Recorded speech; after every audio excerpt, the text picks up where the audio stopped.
So right now we are in the Serbia indie zone, and we will be talking in a bit to George Markovic from the studio Bowling Pulp, and he will tell us a bit about Let Bions Be Bygones, and Dennis will ask the main questions. So I will hand over to him.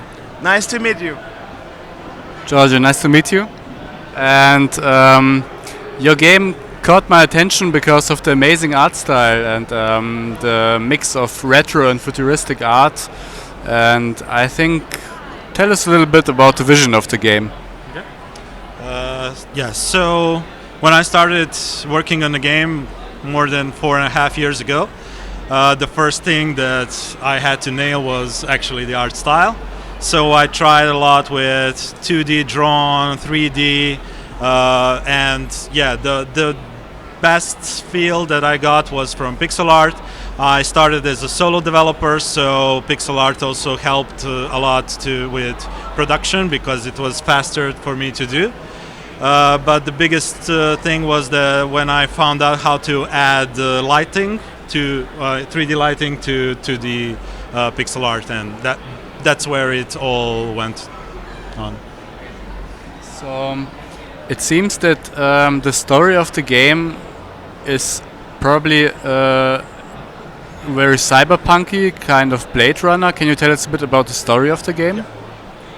Yeah, so it's mostly like Blade Runner. It's a bit darker than cyberpunk. So it all revolves around a very depressed character, classic trope of a detective who lost his jobs and lost the will to do anything. That's the beginning of the game. The setup is inspired by Pulp from Bukowski. So that's the beginning, and then he starts working on the case to find the missing girl who was lost in a slum area of a big mega city, and he is the only one who can find her, and something like that. So where do you plan to putting out this game, or Steam, or also console ports? Do you have any plans? The game is already released on Steam. It's available from April. The full game is on. We are preparing a big update for controllers, and eventually also to put bigger support on Steam Deck. We are working also on localization to additional 5 languages, including simplified Chinese, Japanese, French, German, and Spanish, I think. After that, we will try to start working on other platforms, but for now it's exclusive for Steam because it's a lot of work to handle everything, but we'll probably go on PC platforms first and then maybe to consoles.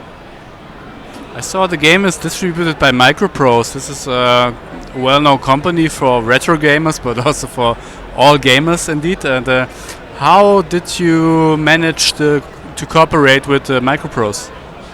Actually, it's an interesting story. I started posting updates on Facebook group Indie Developers. That was 4.5 years ago.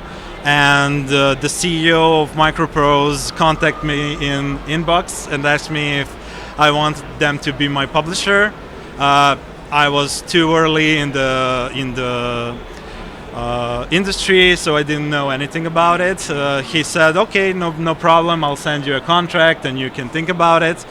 And eventually we got to cooperate, and definitely if it weren't for them, the game wouldn't be finished. So it's a big thing. Great story. All right. Thank you, Georgia. Thank you very much for this interview. Awesome. Thank you a lot, and enjoy the rest of Gamescom.